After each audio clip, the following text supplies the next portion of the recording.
మాధ్యమాల ద్వారా కానీ ఎలక్ట్రానిక్ మీడియా ద్వారా కానీ చూస్తున్నటువంటి మిత్రులందరికీ కూడా హృదయపూర్వకంగా నమస్కారం. మిత్రులారా, ఒక ముఖ్యమైనటువంటి అంశం పైన ఈరోజు ఈ పత్రికా సమావేశాన్ని ఏర్పరచడమైంది. ఆలస్యంగానైనా చాలామంది మీడియా మిత్రులు ఈరోజు ఈ పత్రికా సమావేశానికి విచ్చేసినారు. మీ అందరికీ కూడా హృదయపూర్వకంగా ధన్యవాదం. ఇవాళ 50 మంది తెలంగాణ ప్రజలు కొత్తగా అధికారంలోకి వచ్చినటువంటి ఒక రేవంత్ రెడ్డి గారి ప్రభుత్వం ప్రజాపాలన అని చెప్పని ఒక కార్యక్రమాన్ని ప్రారంభిస్తూ ఉన్నారు. దానికి సంబంధించినటువంటి ఒక అప్లికేషన్ను లాంచ్ చేయబోతా ఉన్నారు. విధి విధానాలన్నీ కూడా చెప్పబోతున్నారని చెప్పని చాలామంది ఎంతో ఆబగా ఈరోజు టీవీల ముందు కూర్చొని సామాజిక మాధ్యమాల ముందు కూర్చొని ఎదురు చూస్తున్నారు. దురదృష్టవశాత్తు కుక్కతో ఒక గుండ్రాయి గడితే చక్కగా కాదు అని చెప్పని ఒక సామెత ఉన్నది.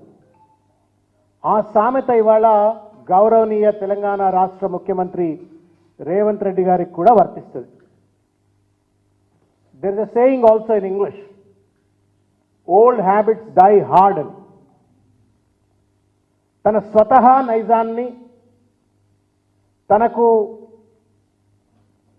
అలవాటైనటువంటి ఒక వైఖరిని ముఖ్యమంత్రి కుర్చీలో కూర్చొని కూడా ఇవాళ అటువంటి యొక్క వైఖరిని ప్రదర్శించడం అనేటువంటిది బాధ కలిగించినట్టు ఒక అంశం.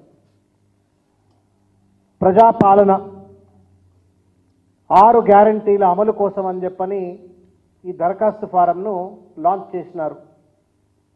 ప్రతిష్టాత్మకంగా మొట్టమొదటిసారిగా అధికారంలోకి వచ్చిన తర్వాత ఒక పథకాన్ని అమలు పెట్టడం కోసమని పెట్టబడినటువంటి ఒక మీడియా సమావేశం, ప్రజలకు తెలియజేసేందుకోసం పెట్టినటువంటి ఒక మహత్తరమైనటువంటి ఒక కార్యక్రమం. అటువంటి ఒక కార్యక్రమంలో ముఖ్యమంత్రి హోదాలో ఉన్నటువంటి ఒక వ్యక్తి ఎంతో గౌరవప్రదంగా, ఎంతో పద్ధతిగా వ్యవహరించవలసింది పోయి సచివాలయం ఏదో రాజకీయ పార్టీ కార్యాలయం అన్నట్టుగా ఇష్టం వచ్చినట్టుగా మళ్ళా కూడా రాజకీయానికి వేదికగా కేసీఆర్ గారిపైన, కేటీఆర్ గారిపైన, హరీష్ రావు గారిపైన, గత ప్రభుత్వం పైన దుమ్మెత్తి పోసేటువంటి ఒక దుర్మార్గమైనటువంటి ఒక రీతిలో మాట్లాడినారు. దానికి సంబంధించిన అంశాలు ఎత్తి చూపేందుకై, ఖండించేందుకై, నిరసన తెలిపేందుకై ఈ పత్రికా సమావేశాన్ని నిర్వర్తిస్తూ ఉన్నాం. రేవంత్ రెడ్డి గారు ముఖ్యమంత్రిగా కాకుండా ఒక ముఠా నాయకుడిగా మాట్లాడినట్టుగా అనిపించింది.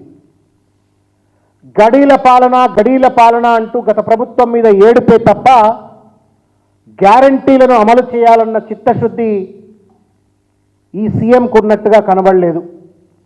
గతంలో ముఖ్యమంత్రిగా పనిచేసిన కేసీఆర్ గారు ఎన్నో పథకాలు తెచ్చినారు. విజయవంతంగా అనేక పథకాలను అమలు చేసినారు. లబ్ధిదారుల ఎంపిక పారదర్శకంగా జరిగింది. కానీ ఇవాళ ప్రజాపాలన పేరు మీద కొత్తగా దరఖాస్తులు చేయాలని చెప్పని ప్రజల నుండి కోరడం ఏదైతే ఉందో ఇది కేవలం టైం పాస్ కోసం మాత్రమే. మన తెలుగులో సామెత ఉన్నది, రెడ్డొచ్చే ఆట మొదలాయని చెప్పని. వెనకటికి ఊళ్ళల్లో భాగవతాలు లేకపోతే వీధి నాటకాలు ఇటువంటి ఏమైనా వేస్తున్నప్పుడు సాయంకాలం పూట అందరు ఊళ్ళో ఉన్న వాళ్ళందరూ కూడా ఆ రెడ్డి దొరవారి ఇంటి ముందు అందరూ కూర్చొని ఉంటుండే, పటేల్ పట్వారి ఇంటికాడ. ప్రజలందరూ వచ్చిన టైంకి ఆయన రాడు, భాగవతం స్టార్ట్ అవుతుంది. మధ్యలో ఉన్నప్పుడు సారో 2 పెగ్గులు వేసినాక బయటకు వచ్చి కూర్చొని అగో దొర వచ్చిండు, రెడ్డి సాబ్ వచ్చిండు, మళ్ళీ స్టార్ట్ చేయండి అని చెప్పని మళ్ళా భాగవతాన్ని మొదలు పెట్టేదట. ఇది కూడా గట్లనే ఉన్నది, రెడ్డి వచ్చే ఆట మొదలాయని చెప్పని. ఆన్గోయింగ్ స్కీమ్స్ ఉన్నాయి. ఇవాళ మీరు ప్రకటించినటువంటి ఒక 6 గ్యారంటీస్లో ఆర్ 13 గ్యారంటీస్, 6 గ్యారంటీల లోపల ఉన్న 13 వాగ్దానాల్లో ఆన్గోయింగ్ స్కీమ్స్ ఉన్నాయి. దాని విషయాలు కూడా నేను ముందుకు వస్తాను. ఇది రెడ్డి వచ్చే ఆట మొదలై అన్నట్టుగా ఉంది. ఎందుకంటే ఇవాళ అప్లికేషన్స్ తీసుకుంటారు, జనవరి 6 వరకు అప్లికేషన్స్ తీసుకుంటారట. దాని తర్వాత స్క్రూటనైజ్ చేయాలా. స్క్రూటనైజ్ చేసిన తర్వాత ఈ ఒకే లబ్ధిదారుకు ఎన్ని పథకాలు అమల్లో ఉన్నాయి ఇవన్నీ చూస్తారు. చూసిన తర్వాత రేషన్ కార్డులు ఉన్నది ఎవరికి, రేషన్ కార్డు లేనిది ఎవరికి, మొత్తానికి పార్లమెంట్ ఎన్నికల కోడ్ వచ్చేంత వరకు దీన్ని తాత్సారం చేసి ఇక చూసిండ్రా పార్లమెంట్ ఎన్నికలు వచ్చేసినాయి కాబట్టి మోడల్ కోడ్ ఆఫ్ కండక్ట్ అమల్లో ఉంది కాబట్టి పార్లమెంట్ ఎన్నికలు అయిపోయే వరకు కూడా తాత్సారం చేస్తారా అని చెప్పని అనుమానం కలుగుతుంది. ముఖ్యమంత్రి గారు దయచేసి మీరు మా యొక్క అనుమానాన్ని నివృత్తి చేయాలా అని చెప్పని నేను కోరుతా ఉన్నాం. ఇంకొక విషయం ఏంటంటే ఆయన మాట్లాడుతూ ఇవాళ మాట్లాడినారు, రేషన్ కార్డు ఉన్న వాళ్ళకే, వైట్ రేషన్ కార్డు ఉన్న వాళ్ళకే మేము పథకాలు వర్తింపజేస్తామని చెప్పన్నారు. మరి ఈ మాట ఎన్నికల సందర్భంలో ఎందుకు చెప్పలేదు? తెల్ల రేషన్ కార్డు ఉన్న వాళ్ళకి ఇస్తామని చెప్పని. ఇది దగా కాదా? దరఖాస్తు పేరు మీద ఇది దగా కాదా అని చెప్పని ఈ సందర్భంగా నేను ప్రశ్నిస్తూ ఉన్నాను. ఒకవేళ మీలో ఈ మెలిక ఉన్నట్టయితే ఓన్లీ వైట్ రేషన్ కార్డ్ హోల్డర్స్కే మేము స్కీమ్స్ అమలు చేస్తాం అనుకున్నట్టయితే why is that you could not explain to the people during elections? మీరు కానీ, రాహుల్ గాంధీ గారు కానీ, ప్రియాంక గాంధీ గారు కానీ, లేకపోతే ఇంకా మీ స్టార్ క్యాంపెయినర్లు కానీ ఎవరు కూడా ఎందుకు కేవలం వైట్ రేషన్ కార్డ్ హోల్డర్స్కే ఇస్తామని చెప్పని ఎందుకు చెప్పలే? ఇవాళ ప్రభుత్వంలోకి వచ్చిన తర్వాత కేవలం వైట్ రేషన్ కార్డ్ హోల్డర్స్కే ఇస్తామని చెప్పని మెలికబెట్టే ప్రయత్నం చేస్తూ ఉన్నారు. ఒకవేళ వైట్ రేషన్ కార్డ్ హోల్డర్స్ అందరూ కూడా మీ యొక్క పథకాలకు లబ్ధిదారులే అయినట్టయితే, ఎలిజిబుల్ అయినట్టయితే why is that you are seeking applications again from them? ఉన్న వైట్ రేషన్ కార్డ్ హోల్డర్స్కి అందరికీ మీ 6 గ్యారంటీస్ ఏదైతే అనుకుంటా ఉన్నారో ఇందులో మీరు ఏమేమి పెట్టినారు? మహాలక్ష్మి పథకం అన్నారు, దాంట్లో 2 స్కీములు, 2500 ఆర్థిక సహాయం మహిళలకు, 500 రూపాయల గ్యాస్ సిలిండరు, తర్వాత రైతు భరోసా పథకం, ఇందిరమ్మ ఇండ్లు, ఇట్లా ఇవన్నీ ఉన్నాయి. మరి వీటిని అమలు చేయడానికి వైట్ రేషన్ కార్డు ఆల్రెడీ ఉన్న వాళ్ళకైనా అమలు చేయొచ్చు కదా, ఎందుకు అప్లికేషన్ల పేరు మీద మీరు తిరకాసు పెడతా ఉన్నారు అని చెప్పని ముఖ్యమంత్రి గారిని నేను ప్రశ్నిస్తూ ఉన్నాను. దీనికి సమాధానం చెప్పాలా ముఖ్యమంత్రి గారు అని చెప్పని నేను విజ్ఞప్తి చేస్తూ ఉన్నాను. ఇకపోతే ఈ లంకెబిందెల ముచ్చటేందో నాకైతే అర్థమే కాలే. ఒక ముఖ్యమంత్రి గారు మాట్లాడే మాటలేనా? ప్రభుత్వంలోకి అధికారంలోకి వచ్చింది ప్రజల జీవితాలు బాగు చేస్తా, పేదల ప్రజల యొక్క జీవితాల్లో వెలుగులు నింపుతా, రాష్ట్రాన్ని అత్యంత ఉన్నతమైనటువంటి ఒక స్థాయికి అభివృద్ధి చేస్తా, పేద ప్రజలకు అండగుంటా అని చెప్పాల్సినటువంటి ఒక పెద్ద మనిషి లంకెబిందెలు ఉన్నాయని చెప్పని నేను అధికారంలోకి వస్తే ఖాళీ గిన్నెలు ఉన్నాయని చెప్పని మాట్లాడుతుండ్రు. దొబ్బితిందామని వచ్చినారు సార్ మీరు అంతేమన్నా? లంకెబిందెలు ఉన్నాయి దొబ్బితిందామని వచ్చిందా? ఇవాళ 6 లక్షల రూపాయలు అప్పున్నది అని చెప్పని మీరు మాట్లాడుతూ ఉన్నారు. పదే అప్పున్నది అని చెప్పని మాట్లాడుతున్న పెద్ద మనిషి ఈ 6 లక్షల అప్పున్నటువంటి సంగతి ఇవాళ పథకాల అమలు చేసేటువంటి ఒక సమయంలో 6 లక్షల రూపాయల అప్పు గురించి మాట్లాడుతూ ఉన్నారు. కానీ ఈ 6 లక్షల రూపాయల అప్పు ఉందనేటువంటి ఒక సంగతి మీరు ఎన్నికల్లో కూడా చెప్పిండ్రు కదా. పలుమార్లు ప్రతి ఒక్క ఎన్నికల సమావేశంలో, ప్రచార సభల్లో మీరు 6 లక్షల రూపాయల అప్పు ఉంది అని చెప్పిండ్రు. చెప్పేటప్పుడు అప్పు ఉందని చెప్పినప్పుడు ఈ పథకాల అమల్లో ఉన్నటువంటి ఒక కష్ట నష్టాలు, లోటుపాట్ల గురించి ఎందుకు మాట్లాడలే? అప్పుడేమో చెట్ల మీద ఇస్తారని కుట్టినట్టు వాగ్దానం చేసిండ్రు, ఇప్పుడేమో అప్పుల గురించి మాట్లాడుతున్నారు. అప్లికేషన్ల పేరు మీద కాలయాపన చేస్తారా అని చెప్పని అనుమానం కలుగుతుంది. దయచేసి నివృత్తి చేసి ఒక క్లియర్ కట్ టైం షెడ్యూల్ని అనౌన్స్ చేయాలా అని చెప్పని ముఖ్యమంత్రి గారిని నేను విజ్ఞప్తి చేస్తా ఉన్నాను. ఇవాళ ఇంకొక ముఖ్యమైన విషయం ఏంటంటే ఖజానాలో లంకబిందెలు ఉండవు సార్. మీ ఇండ్లలో ఉంటుండొచ్చు, పెద్ద పెద్ద బడాబాబులు, పటేళ్ళు, పట్వారీలు, దొరల ఇళ్లలో ఉంటే లంకబిందెలు ఉంటుండొచ్చు. కానీ ప్రభుత్వ ఖజానాలో లంకెబిందెలు ఉండవు, రికార్డులు ఉంటాయి, అకౌంట్ రికార్డ్స్ ఉంటాయి. అంతే. మీరు ఈ మాత్రం కూడా సోయి లేకుండా తెలంగాణ ఇంకొక విషయం ఏంటంటే ప్రభుత్వ ఖజానానే లంకెబిందె అంటే అందులో బంగారాలు, గొలుసులు లేకపోతే ఇంకేదో ఉండదు. ఇవాళ తెలంగాణ అంతా కూడా లంకెబిందె. ఎందుకంటే కేసీఆర్ గారు 60,000 కోట్ల రూపాయలు ఉన్నట్టు ఒక బడ్జెట్ రాష్ట్రాన్ని 3,50,000 కోట్ల రూపాయలకు బడ్జెట్ను పెంచి వాళ్ళ తలసరి ఆదాయాన్ని పెంచి వ్యవసాయ ఉత్పత్తుల్లో నెంబర్ 1 స్థానంలో ఉంచి తెలంగాణనే ఇవాళ లంకెబిందెగా తయారు చేసినారు. దాన్ని మీరు ఎక్కడ గండిగొట్టే ప్రయత్నం చేస్తారో లేదా దోచుకునే ప్రయత్నం చేస్తారో అనే ఒక భయం కలుగుతూ ఉంది మీ మాటలు చూస్తూ ఉంటే. ఇకపోతే బాధ కలిగించే అంశం ఏంటంటే అసెంబ్లీలో శ్వేతపత్రాలు ప్రవేశపెట్టినరు, అవాసు పాలైనరు. ఆఖరికి వాళ్ళ ఢిల్లీకి పోయి కూడా ప్రధానమంత్రి దగ్గరికి వెళ్ళి కూడా ఇవే మాటలు మాట్లాడి తెలంగాణ పరువును, ప్రతిష్టను ఢిల్లీ నడివీధుల్లో కూడా దిగజార్చేటట్టు ప్రయత్నం చేసినారు. దీనిపై తప్పనిసరిగా ఇటువంటి ఒక వ్యవహార శైలిని మీరు మార్చుకోవాలని చెప్పని ఈ సందర్భంగా నేను కోరుతా ఉన్నాను. ఇకపోతే ఈ దరఖాస్తులు ఎందుకు అడుగుతా ఉన్నారు మీరు? నేను సూటిగా అడుగుతా ఉన్నాను ముఖ్యమంత్రి గారు. రైతు బంధు పథకాన్ని ఎన్నికల కోడ్ ఉందని చెప్పని ఇవాళ మంత్రివర్గంలో ఉన్నటువంటి ఒక పెద్దలందరూ పోయి ఢిల్లీకి వెళ్ళి సెంట్రల్ ఎలక్షన్ కమిషన్ ఇండియా వాళ్ళకు అప్లికేషన్లు ఇచ్చి రైతు బంధును ఆపిచ్చినారు. ఆఖరికి ఎన్నికల సమయంలో కూడా రైతు బంధుకు గండి కొట్టేటువంటి ఒక ప్రయత్నం చేస్తున్నారు మీరు. రైతు బంధు గండి కొట్టేటప్పుడు ఏం చేస్తున్నారు మీరు? ఇవాళ ఇస్తే 10,000 రూపాయలు రేపు నేను డిసెంబర్ 9 నాడు అధికారంలోకి వస్తే 15,000 రూపాయలు అని చెప్పని అన్నారు మీరు. నేనేమో అల్లావుద్దీన్ అద్భుత దీపం మీ చేతిలో ఉంది, ఆగమాగం అయిపోయి మొత్తం అన్నీ కూడా మీరు అమలు చేసేస్తారు, మొత్తం మీరు చెప్పిన మాటలన్నీ కూడా అమలు చేస్తారని నేను అనుకోవట్లేదు. కానీ మీ మాటలకు చేతలకు పొంతన లేదు ముఖ్యమంత్రి గారు, మీ మాటలకు చేతలకు పొంతన లేదు. మీరు డిసెంబర్ 9 నాడు 15,000 రూపాయలు ఇస్తాన్నారు. 10,000 తీసుకోకండి, నేను 15,000 రూపాయలు ఇస్తా. ఒకవేళ మీరు 10,000 రూపాయలు వాళ్ళు తీసుకుంటే కూడా నేను అధికారంలోకి వచ్చిన తర్వాత 5,000 రూపాయలు ఇస్తా అని చెప్పిన పెద్ద మనిషి నువ్వు ఇంతవరకు దానిపై ముచ్చటెందుకు మాట్లాడతలేవు? రైతు బంధు ఇవ్వమంటే అప్లికేషన్ అడుగుతున్నాను. What have you promised and what are you delivering today? ఇది దగా అని చెప్పని అనిపిస్తూ ఉంది, ఇది మోసం. రేపు పొద్దుగాల మీరు 15,000 ఇవ్వాల్సి వస్తుంది, చచ్చుకుంటూ ఇవ్వాల్సి వస్తుంది. ఇవ్వకపోతే మీ మెడల పైన స్వారీ చేస్తారు, తెలంగాణ సమాజం రైతాంగం ఊకోదు. కానీ వై ఇస్ డాడ్జింగ్? మీరు చెప్పండి, మేము అప్పుడు తప్పు చెప్పినాం, నేను ఇవాళ మా వీలు కావట్లేదు అని చెప్పండి. రెండో విషయానికి వచ్చినట్టయితే మీరు 7వ తారీఖు నాడు ప్రమాణ స్వీకారం, 27వ తారీఖు ఉంది, ఇవాళ 20 రోజులు గడిచిపోయిన తర్వాత ఇవాళ దరఖాస్తుల పేరు మీద ఇవాళ కాలయాపన చేసేటువంటి ఒక ప్రయత్నం చేస్తూ ఉన్నారు. దీంతో పాటు అనేక అంశాలు ఉన్నాయి దీంట్లో. జాబ్ క్యాలెండర్ డిక్లేర్ చేస్తామన్నారు, మెగా డిఎస్సి డిక్లేర్ చేస్తామన్నారు, 2 లక్షల రుణమాఫీ చేస్తామన్నారు. ఇవన్నీ కూడా ఫస్ట్ క్యాబినెట్ సంబంధించినటువంటి అనౌన్స్మెంట్స్. 20 రోజులు అయిపోయింది, దానిపైన చర్చ లేదు. ఆసరా పెన్షన్ గురించి కూడా మాట్లాడినరు. ఇవాళ మీకు వస్తున్న పెన్షన్ 2,000 రూపాయలు, డిసెంబర్ 9 నాడు మీకు వచ్చే పెన్షన్ 4,000 రూపాయలు అని అన్నారు. దానిపైన కూడా ఇవాళ అప్లికేషన్లు తీసుకుంటా ఉన్నారు. మళ్ళీ నిరుద్యోగ భృతి గురించి అయితే 4,000 రూపాయలు మేము అనలేదని చెప్పని అసెంబ్లీ సాక్షిగా దాటవేతకు దోర్పడికి పాల్పడినారు. యూత్ డిక్లరేషన్లో చెప్పిండ్రు, ప్రియాంక గాంధీ గారు చెప్పిండ్రు, రేవంత్ రెడ్డి గారు చెప్పిండ్రు, అయినప్పటికీ కూడా దాటవేత ధోరణికి పాల్పడ్డారు. ఇకపోతే కరెంటు బిల్లే కట్టకన్నాడు పెద్ద మనిషి రేవంత్ రెడ్డి గారు, ముఖ్యమంత్రి ప్రతిపక్ష నాయకుడు హోదాలో ఉంటూ. మీరు కరెంటు బిల్లు కట్టొద్దు, నేను అధికారంలోకి వచ్చిన తర్వాత కరెంటు బిల్లు అంతా మాఫీ చేస్తా అని చెప్పని, ఇవాళ పరిస్థితి ఏందా అని చెప్పని నమ్మి కరెంటు బిల్లు కట్టకుండా ఓటేసినటువంటి ఒక పేద ప్రజలు ఇవాళ వాళ్ళ ఇళ్లలోకి వచ్చి ఫీజులు బీక్కపోయేటువంటి ఒక పరిస్థితి ఇవాళ పల్లెల్లో కనబడతా ఉంది, పట్టణాల్లో కనబడతా ఉంది. ఇది మోసం కాదా, ఇది తప్పు కాదా అని చెప్పని ఈ సందర్భంగా నేను ప్రశ్నిస్తా ఉన్నాను. ఇకపోతే నేను ఒక ప్రశ్న అడగదలుచుకున్నా రేవంత్ రెడ్డి గారిని. దుబారా అని చెప్పని చాలా మాట్లాడినరు. ప్రజలారా, మిత్రులారా, తెలంగాణ సమాజం మీరు కూడా చూసిండ్రు.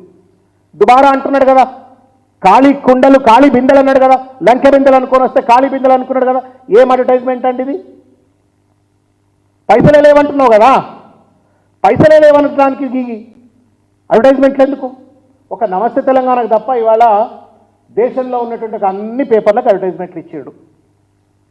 మొత్తం భారతదేశంలో ఉన్న పేపర్లన్నిటికీ అడ్వర్టైజ్మెంట్లు. ఇగో అడ్వర్టైజ్మెంట్లు చూడండి, అడ్వర్టైజ్మెంట్లు చూడండి.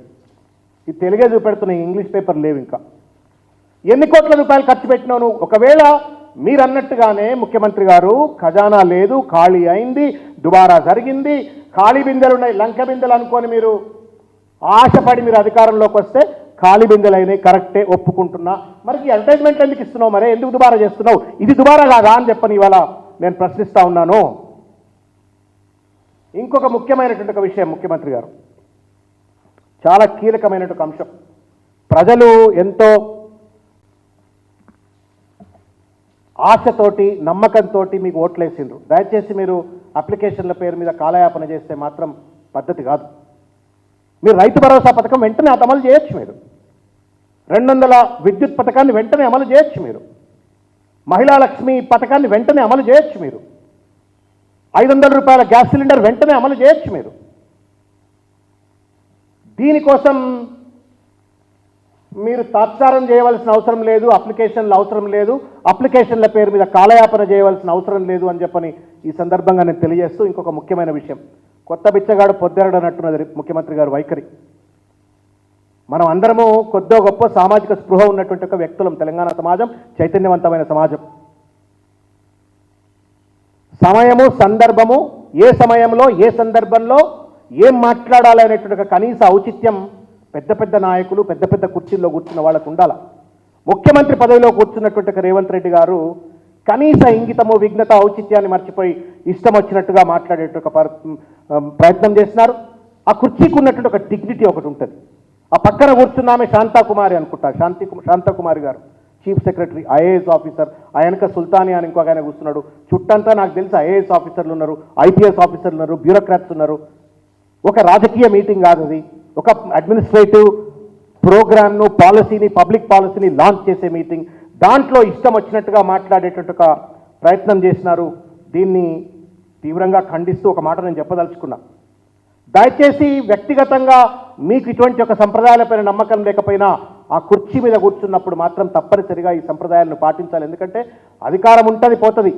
ఎంతోమంది వాళ్ళ మీ సహచర మంత్రివర్గులుగా ఉన్నటువంటి సభ్యులుగా ఉన్నటువంటి వాళ్ళు గతంలో అధికారంలో ఉన్నారు, మధ్యలో అధికారం కోల్పోయినరు, ఇవాళ అధికారంలో ఉన్నారు, రేపు కూడా అధికారం కోల్పోవచ్చు, మళ్ళీ ఇంకెవరన్నా రావచ్చు. But then we have to leave right precedents for the future generations. అది మర్చిపోయి ఒక ముఖ్యమంత్రి హోదాలో ఉన్నటువంటి ఒక వ్యక్తి ఇష్టం వచ్చినట్టు మాట్లాడటం కరెక్ట్ కాదు. ఇంకొక విషయం, బావా బామ్మర్దులు ఎగిరిపడ్డారు అని చెప్పని మాట్లాడుతున్నారు. ఇంకా ప్రతిపక్ష నాయకుడు లెక్కనే మాట్లాడుతూ ఉన్నాడు ముఖ్యమంత్రి గారు. ఒక ప్రతిపక్ష పార్టీగా నీకు అధికార పక్షంలో ఎంతైతే బలం ఉంటుందో ప్రతిపక్ష పార్టీ కూడా అంతే బలం ఉంటుంది. The strength of democracy lies not in the strength of the ruling government. The strength of democracy lies in the strength of the opposition party. ఎంత బలంగా ప్రతిపక్షం పనిచేస్తే అంత బలంగా రాజ్యాంగం కాపాడబడుతుంది, అంత బలంగా ప్రతిపక్షం కాపాడబడుతుంది. ఒకవేళ వాళ్ళు బలంగా మాట్లాడితే అది ప్రజాస్వామ్య స్ఫూర్తి, రాజ్యాంగ స్ఫూర్తి. తప్పు మాట్లాడితే మీరు సరిదిద్దేటువంటి మాటలు మీరు చెప్పండి. భిన్న భావాల సంఘర్షణ సమాహారం అసెంబ్లీ, అది మర్చిపోయి ఇష్టం వచ్చినట్టు ముఖ్యమంత్రి గారు మాట్లాడటం సబబు కాదు. వాళ్ళు ఎగిరిపడ్డారన్నారు, మీరు భూమి మీద కూడా లేరు, గాల్లో తేలుతున్నారు. మీరు ఇవాళ అడ్డు అదుపు లేని అహంకారంతో మీరు ఇష్టం వచ్చినట్టుగా మాట్లాడుతూ ఉన్నారు, అబద్ధాలు ఆడుతూ ఉన్నారు.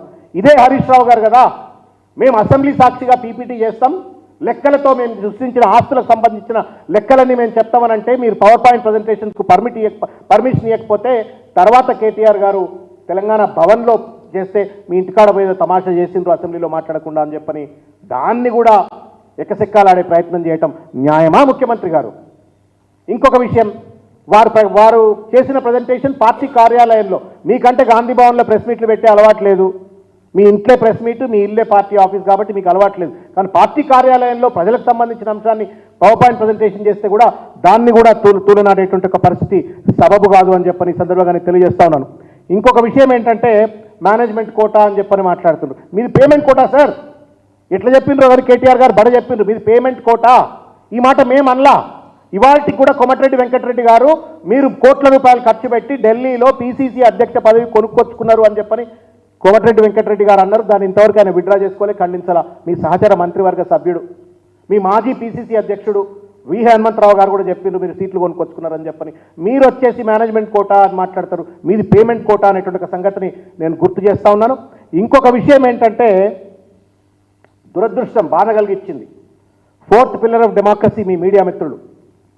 గతంలో కేసీఆర్ గారు ఎప్పుడో పెద్ద మనిషి, తెలంగాణ సాధించిన పెద్ద మనిషి, ఉద్యమ నాయకుడు, 70 సంవత్సరాల వయసు ఉన్నటువంటి ఒక గౌరవనీయ స్థానంలో కూర్చున్నటువంటి ఒక పెద్ద మనిషి ఎప్పుడన్నా జర్నలిస్ట్ని ఏదన్నా కొంచెం ఏదన్నా గొంతెత్తి మాట్లాడితే ఇక చూసినావా ఇట్లా మాట్లాడినరు అట్లా మాట్లాడినాడు.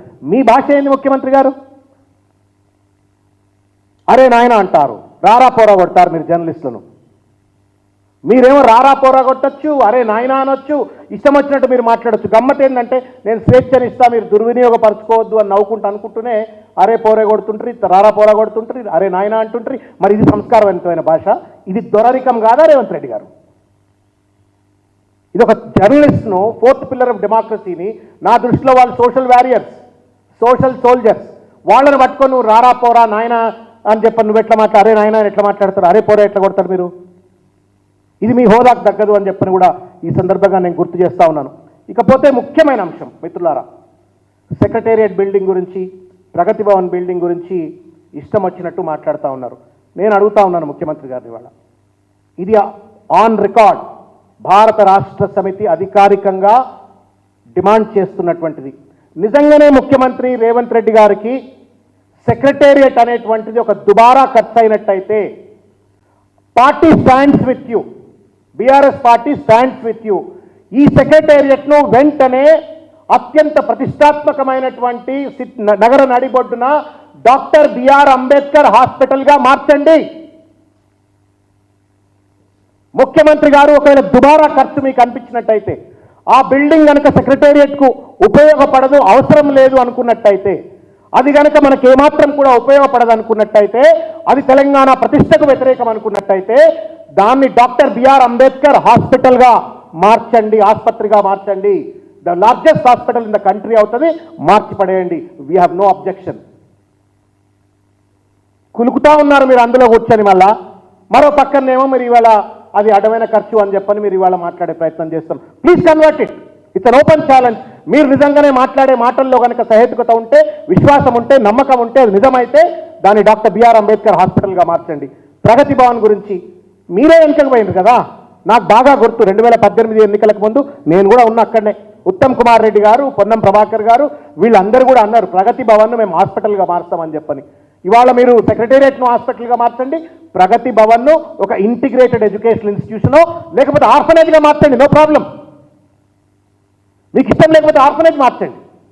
ఒకవేళ అది నిరర్ధకమైనట్టయితే, దుబారా అయినట్టయితే convert that into an orphanage. అనాథ బిడ్డలందరూ కూడా ఉండేందుకు అవకాశం ఉంటుంది, మార్చిపడేయండి. కానీ మీరు జల్సాలు చేయొచ్చు, దావత్లు చేసుకోవచ్చు, ఆ బిల్డింగ్లలో ఉండొచ్చు, కానీ మీరు మాత్రం మళ్ళా దుబారా అని చెప్పని మాట్లాడతారు. మీరు మాట్లాడేది నిజంగానే నిజమైతే, దుబారా అయినట్టయితే please convert them into social infrastructure. ఒకటి హాస్పిటల్ చేయండి, ఒకటి ఇంకోటి చేయండి. ఇంకా దుబారా గురించి నేను కార్లు కొనుక్కోలేదని మాట్లాడుతూ ఉండు. ఆ 27 కార్లు ముచ్చట దేవుడు ఎరుగు, అదేమో దొంగలు కొనుక్కున్నట్టుగా మాట్లాడుతూ ఉన్నాడు ఆయన. Convert them into ambulances. ఆ 27ను రీమోడలింగ్ చేసేసి 27 మంచి అల్ట్రా మోడర్న్ అంబులెన్సెస్గా మార్చిపడి నేనే వాడుకుంటానని మాట్లాడుతూ ఉన్నాడు. మళ్ళీ ఇదేం పట్టగాల్చి మీదేసే రాజకీయాలండి, నాకు అర్థం కాదు. ఇంకోటి, ఒక పక్కన మీ ఇల్లేమో పక్కకే ఉంటుంది, పక్కన డాక్టర్ మర్రి చెన్నారెడ్డి మానవ వనరుల అభివృద్ధి కోసం ఏర్పరిచినటువంటి ఒక ప్రాంగణంలో మీరు ఎకరాల కొద్దీ మీరు మళ్ళీ క్యాంప్ ఆఫీస్ కట్టుకుంటాడు. ఆల్రెడీ క్యాంప్ ఆఫీస్ ఉంది కదా ప్రగతి భవన్ దగ్గర. లోపల బట్టి విక్రమార్క గారు ఇంట్లో ఉంటే బయట 2 బిల్డింగ్లు ఉన్నాయి. Make use of them as a CM camp office. Why do need another acres of land and then construct another building there? అది దుబారా కాదా? ఇదొక ప్రశ్న. తర్వాత కేటీఆర్ గారు ఏదో పాపం ఎవరో ఒక మహిళ అక్కడికి పోయి అక్కడ న్యాయం జరగకపోతే తెలంగాణ భవన్ ఏదో దేవులాడుకుంటాం వస్తే ఆమెకు ఏదో న్యాయం చేస్తే 1,00,000 కోట్లు తిన్నారు, 99,999 కోట్లు అది కూడా గక్కిస్తామని చెప్పని మాట్లాడుతున్నారు. నేను సూటిగా కొన్ని ప్రశ్నలు అడగదలుచుకున్నా. ప్రజలకు రక్తపు కూడు తింటున్నారు అని చెప్పని మాట్లాడినరు. ఒక పెయింటర్గా ఉన్నటువంటి ఒక పెద్ద మనిషి, ఒక ప్రామినెంట్ పొలిటీషియన్గా ఎట్లా మారినరో, ఎట్లా ఇన్ని వేల కోట్ల రూపాయలు సంపాదించినరో, 100 కోట్ల విలువ చేసేటువంటి ఆస్తులు ఎట్లా సంపాదించినరో, బంగ్లాలు ఎట్లా కట్టినరో, ఇవి కూడా తెలంగాణ సమాజం అడుగుతుంది కదా సార్. మీరు ఇట్లా ఏళ్ళు చూపితే 4 మీ వైపు కూడా చూడపో చెప్పండి. మీరు ఒక ordinary graduate and you have been a professional painter, worked in a printing press. Today you are a prominent politician of the country and the richest politician of the state. ఎట్లా వచ్చినాయండి డబ్బులన్నీ? నేను ఒక్క ప్రశ్న అడగదలుచుకున్నాను. నేను రేవంత్ రెడ్డి గారు, మీరు ఇలా రక్తపు కూడు తిన్నారు అని అన్నారు కాబట్టి నేను ఇవి అడుగుతున్నాను. నేను కూడా ఇది రేవంత్ రెడ్డి గారి అఫిడవిట్, ఎలక్షన్ అఫిడవిట్, ముఖ్యమంత్రిగా వారు ఇచ్చినటువంటి అఫిడవిట్. 8,62,33,567 రూపాయలు ఆయన ఆస్తి. 8,62,33,567 కోట్లు. వారి ధర్మపత్ని వారిది 15,2,67,225. సరే వారి కూతురుది ఉంది, నేను I don't get into that. వారికి ఉన్న అప్పు 86,000 కోట్లు, 26,000 లక్షలు. ఇంకా సతీమణి గారికి ఉన్నటువంటి అప్పు 44 లక్షలు. ఇది 8 కోట్లు. అంటే మొత్తం కలిపితే ఎంత మనకు? ఒక 24 కోట్ల ఆస్తి. 24 కోట్ల ఆస్తి. ఇది అఫీషియల్గా చూపెట్టింది. ఇక లెక్కలు లేని పత్రాలు, ఆ జూబ్లీ హిల్స్లో భూములు, కోఆపరేటివ్ సొసైటీలో ఆఫీసులు, ఇవి నేను వెనక్కి మాడతలేను. లోపలికి వస్తే మళ్ళీ కొద్దిగా చూసిన, ఇన్ని ఆస్తుంది కదా, ఇన్ని కోట్ల ఆస్తుంది కదా, ఇన్కమ్ ట్యాక్స్ ఎంత కడతారు అంటే వారి ఇన్కమ్ ట్యాక్స్ 22-23 కట్టిన ఇన్కమ్ ట్యాక్స్ 13,76,000 రూపాయలు 700. అంటే సంవత్సరం నెలకు 1,00,000 రూపాయలు. నెలకు 1,00,000 రూపాయలు సంపాదన ఉన్న వాళ్ళకు ఇన్ని కోట్ల ఆస్తుంటే, సంపాదించగలిగే కెపాసిటీ ఉంటే, తెలివితేటలు ఉంటే, నేను ముఖ్యమంత్రి గారికి విజ్ఞప్తి చేస్తూ ఉన్నా. అనేక లక్షలాది మంది పేదింటి బిడ్డలు, బడుగు బలహీన వర్గాలకు చెందిన బిడ్డలు, చదువుకున్న వాళ్ళు ఉన్నారు, గ్రాడ్యుయేట్లు, పోస్ట్ గ్రాడ్యుయేట్లు ఉన్నారు, యూనివర్సిటీలో ఉన్నారు. వాళ్ళకు కూడా మీ తెలుగులు నేర్పండి. నేను కూడా వస్తాను, పలకబల్పం పట్టుకొని వస్తాను మీ దగ్గరికి. ఎట్లా నెలకు 1,00,000 రూపాయల ఆదాయం ఉంటే కోట్ల రూపాయల సంపాదన ఎట్లా సంపాదించచ్చో నేర్పండి. మేము కూడా నేర్చుకుంటాం. మీ విఘ్నత నిరుద్యోగ బిడ్డలకు, బడుగు బలహీన వర్గాల బిడ్డలకు అందరికీ కూడా నేర్పండి. మేము కూడా నేర్చుకుంటాం. నేర్చుకొని మేము కూడా కోటీశ్వరులమైతాం. ఉట్టిగా మాటలు మాట్లాడటం కాదు. ఇవాళ మీ పైన ఒక బాధ్యత ఉన్నది. తెలంగాణను ఇంకా కూడా అభివృద్ధి చేయవలసిన బాధ్యత ఉన్నది. ఇచ్చిన వాగ్దానాలను సకాలంగా అమలు చేయవలసిన ఒక బాధ్యత ఉన్నది. ఇవాళ షాడో టీం గురించి మాట్లాడారు. మీకు తెలియకపోవచ్చు, ముఖ్యమంత్రి గారు 2016-17 కాలంలో కాంగ్రెస్ ప్రతిపక్ష పార్టీగా ఉన్నప్పుడు కూడా షాడో టీం వేసినాం. ఇదే స్పీకర్ చైర్మన్గా పనిచేసినట్టు సురేష్ రెడ్డి గారు దానికి చైర్మన్. మీ ఇవాళ మీ పార్టీలో ఉన్న రాజగోపాల్ రెడ్డి గారు, శ్రవణ్ కుమార్ రెడ్డి, ఇంకా చాలామంది మీ కీలక నాయకులందరం కలిసి ఒక షాడో క్యాబినెట్ అని పెట్టుకున్నాం. ఎందుకు అంటే ప్రతిపక్ష పార్టీకి వాచ్ డాగ్, ప్రభుత్వాన్ని నిరంతరంగా ఒక వాచ్ డాగ్ లెక్క వాచ్ చేయడానికి, ప్రజలకు అనుగుణంగా ప్రజల యొక్క గొంతుకగా ఉండి ప్రజా సమస్యలను లేవనెత్తడం కోసం ఒక వాచ్ డాగ్గా పనిచేస్తుంది. ఈ సోయి లేకుండా దాన్ని కూడా క్రిటిసైజ్ చేసే ఒక ప్రయత్నం చేయటం సబబు కాదు అని చెప్పని ఈ సందర్భంగా నేను తెలియజేస్తూ, దయచేసి మీరు రాజకీయాలకు వేదికగా మీరు ముఖ్యమంత్రి కార్యాలయాన్ని, ముఖ్యమంత్రి సచివాలయాన్ని దయచేసి వాడుకోకండి. మీరు ఇచ్చిన వాగ్దానాలను అమలు చేయండి. ఆ అమలుకి ఏం సహాయ సహకారాలు కావాలన్నా పార్టీ నిరంతరంగా మీకు అండగా ఉంటుంది, మీకు సహాయకారిగా ఉంటుంది. కానీ మీరు ఇష్టం వచ్చినట్టు మాట్లాడితే మాత్రం మిమ్మల్ని కూడా మేము ఎక్కడికక్కడ తూర్పారగడతాం.